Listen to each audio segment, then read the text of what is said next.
Hello दोस्तों, क्या हम ईसीजी और इकोकार्डियोग्राफी को नलियों के ब्लॉकेजेस डायग्नोज करने के लिए प्रयोग कर सकते हैं? आज इस बारे में बात करेंगे क्योंकि नलियों के ब्लॉकेजेस के बारे में अक्सर लोगों को लगता है कि ईसीजी नॉर्मल आ गया, इको नॉर्मल आ गया, अब बस सब ठीक है, अब कोई दिक्कत नहीं आनी चाहिए। लेकिन इस मामले में काफ़ी फैलेसीज है, काफ़ी इश्यूज है। एक्चुअल रियलिटी क्या है, क्या मिसकंसेप्शन है, ये सारी चीज़ों पर आज हम बात करेंगे ताकि ओवरऑल एक अंडरस्टैंडिंग बन पाए। और अगली बार जब आपका ईसीजी या इको नॉर्मल या अब नॉर्मल आए तो उसके बेसिस पे आप समझ पाए कि उसकी कितनी इंपॉर्टेंस है और ब्लॉकेज को डायग्नोज करने में उसकी कितनी वैल्यू है। टॉपिक को जाने से पहले जो लोग हमारे चैनल पर नए हैं उन्हें रिक्वेस्ट करूँगा कि चैनल को सब्सक्राइब करें, वीडियोज़ को लाइक करें, शेयर करें, फॉलो करें, कमेंट करें, पूरा देखें। टॉपिक इंपॉर्टेंट है, एंड तक देखिएगा। चलिए शुरू करते हैं इंपॉर्टेंट वीडियो।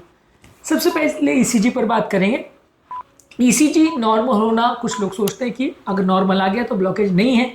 ऑब्वियसली जब तक हार्ट अटैक नहीं आता तब तक ईसीजी पूरी तरह से नॉर्मल भी हो सकता है। ईसीजी बेसिकली ब्लॉकेज की वजह से जो हार्ट अटैक आता है या हार्ट फेलियर होता है या हार्ट डायलेट होता है या वैल्व का प्रॉब्लम अगर होता है उसके चेंजेस को दिखा सकता है।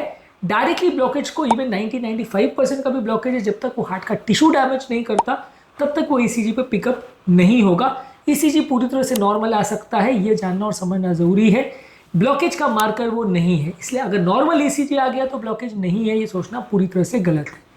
इसके अलावा कुछ लोग को ऐसा लगता है कि अगर किसी व्यक्ति को अगर ईसीजी में कोई चेंजेस आ रहे हैं, जैसे एसटी सेगमेंट डिप्रेशन आ रहा है या टी वेव इन्वर्जन आ रहा है, तो वो ब्लॉकेज की कितनी सिवियरिटी है एग्जैक्टली उसके हिसाब से है। अगर 90% है तो इतना मिलेगा, 95 है तो इतना मिलेगा, 70 है तो इतना मिलेगा।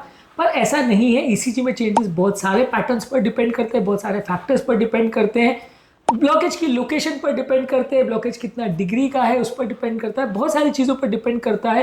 कई पेशेंट्स में माइक्रोवैस्कुलर स्पाज्म या माइक्रोवैस्कुलर डिस्फंक्शन की वजह से भी, यानी छोटी छोटी नलियों की ब्रांचेस के प्रॉब्लम्स की वजह से भी इसी में चेंजेस आ सकते हैं। इसीलिए अगर हम ये सोचते हैं कि सिर्फ ईसीजी में कितने चेंजेस आ रहे हैं उसके बेस पर हम जज कर सकते हैं कि चेंजेस नहीं आ रहे तो ब्लॉकेज 50% आ रहे हैं तो 70% और ज़्यादा आ रहे हैं तो 80%, ऐसा कुछ नहीं है। ईसीजी पे इसको डिफ्रेंशिएट करना बहुत मुश्किल है क्योंकि ईसीजी एंजियोग्राफी जैसा नहीं है जो कि डायरेक्टली आपको ब्लॉकेज दिखाता है। ईसीजी आपको बहुत सारे फैक्टर्स की वजह से चेंजेस देखने को मिल सकते हैं ईसीजी पर। इसलिए ईसीजी के गलत होने के चांसेस और सिवियरिटी को प्रोडिक्ट करने के चांसेस में काफ़ी फ़र्क है और काफ़ी गलतियां होने का इसमें चांसेस है। इसके अलावा अगर लोगों को लगता है कि अगर किसी व्यक्ति के ईसीजी में एसटी सेगमेंट एलिवेशन आ रहा है जो कि टिपिकल हार्ट अटैक का पैटर्न आ रहा है, उसका मतलब ये है कि नली 100% बंद हो गई, ऐसा 100% कंफर्म है। कुछ हद तक ये सही है, लेकिन ये काफ़ी केस में गलत भी हो सकता है। कई बार ऐसा होता है कि ईसीजी में एसटी सेगमेंट एलिवेशन कई दूसरी बीमारियां हैं जैसे पेरिकार्डाइटिस, टाकोसुबोकार्डियोमायोपैथी, अर्ली रिपोलराइजेशन, इस तरह की चेंजेस में भी, या अगर वो एरिया पूरी तरह से डेड या एन्यूरिज्म बन गया है या एलबीवी मॉर्फोलॉजी है तो भी एसटी सेगमेंट एलिवेशन आ सकता है, जिसमें हार्ट अटैक ना हो, ब्लॉकेज ना हो, वैसा भी हो सकता है। और कई बार बड़े हार्ट अटैक में भी आप एंजियो करो और नली खुली मिल जाए, ऐसा भी हो सकता है। मतलब 90% 80% ब्लॉकेज मिले, वैसा भी हो सकता है। तो इसलिए एसटी सेगमेंट एलिवेशन हमेशा 100% ब्लॉकेज का प्रिडिक्टर ऐसा नहीं है। और उल्टा भी इसका सही है कि अगर आप ये सोचते हो कि हर व्यक्ति जिसको 100% ब्लॉकेज है उसको एसटी सेगमेंट एलिवेशन मिलेगा, वो भी ज़रूरी नहीं है। बहुत सारे ऐसे पेशेंट हैं जिसमें ईसीजी पूरी तरह नॉर्मल भी हो सकता है या दूसरे पैटर्न के चेंजेस भी देखने को मिल सकते हैं, एसटी सेगमेंट एलिवेशन ना हो, ऐसा हो सकता है। इसके अलावा कुछ लोग को ऐसा लगता है कि अगर बैठे बैठे या रेस्टिंग कंडीशन में ईसीजी ले लिया तो वो ज़्यादातर चीज़ें बता देता है और उसमें कुछ जानने की आवश्यकता फर्दर नहीं है। रेस्टिंग ईसीजी कुछ भी नहीं बताता है सिवाय इसके कि अगर हार्ट अटैक या उसका कोई डैमेज है, कोई ब्लॉकेज है, उससे रिलेटेड कोई इस्कीमिया है या कोई प्रॉब्लम्स इश्यूज़ है, तो वो रेस्टिंग ईसीजी में नहीं पता चलेगा। उसके लिए ट्रेडमिल की इंपॉर्टेंस अच्छी है। ट्रेडमिल में हम पेशेंट को ट्रेडमिल पर चलाते हैं और उसका ईसीजी लेते हैं रिकरेंट। उस ईसीजी में भी उसकी प्रेडिक्टिव वैल्यू खाली 70-80% है और वो भी खाली क्रिटिकल ब्लॉकेजेस को ही डिटेक्ट करता है, माइनर ब्लॉकेजेस को डिटेक्ट नहीं करता है। ट्रेडमिल टेस्ट की क्या इंपॉर्टेंस है इसको ऑलरेडी मैंने काफ़ी वीडियोस में डिस्कस किया है, लेकिन ओवरऑल ये समझना ज़रूरी है कि ट्रेडमिल की वैल्यू ईसीजी से ज़्यादा है, रेस्टिंग ईसीजी की कोई खास वैल्यू ब्लॉकेजेस के केस में नहीं है। इसके अलावा एक और मिसकंसेप्शन ये होता है कि ईसीजी हमेशा आपको बता सकता है कि कौन सी नली में अटैक है, कौन सी नली का ब्लॉकेज है।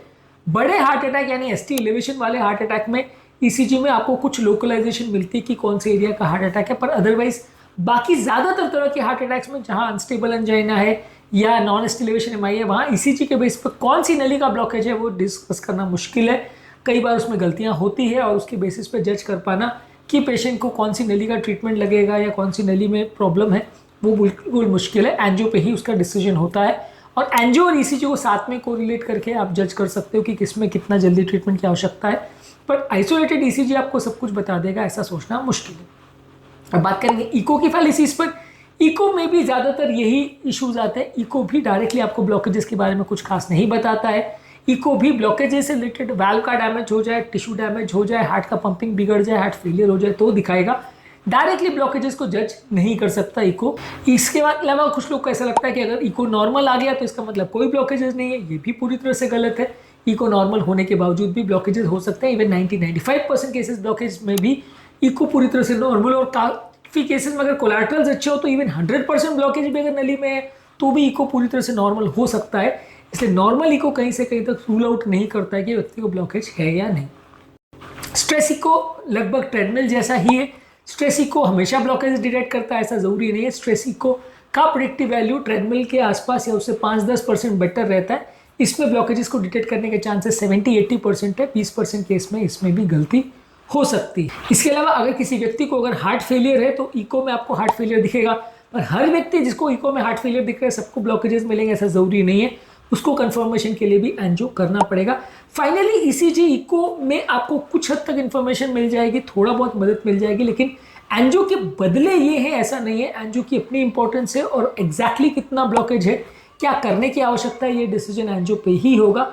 ईसीजी को में आपको कुछ इंफॉर्मेशन मिल जाएगी जिसको आप कोरिलेट करके ब्लॉकेजेस की सिविरिटी को असेस कर सकते हैं, लेकिन एग्जैक्टली कितना ब्लॉकेज है क्या है वो देखने के लिए एंजियो ही करना आवश्यक है।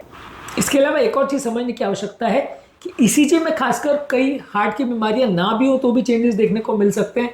कई बार हार्ट की कोई बीमारी नहीं हो फिर भी ईसीजी नॉर्मल हो सकता है। कई बार कई ऐसी बीमारियां हैं जैसे पेट में दर्द हो रहा है, पैनक्रेटाइटिस हो रहा है या बॉडी में इन्फ्लेमेशन है, उसकी वजह से भी कई बार कुछ चेंजेस आ सकते हैं।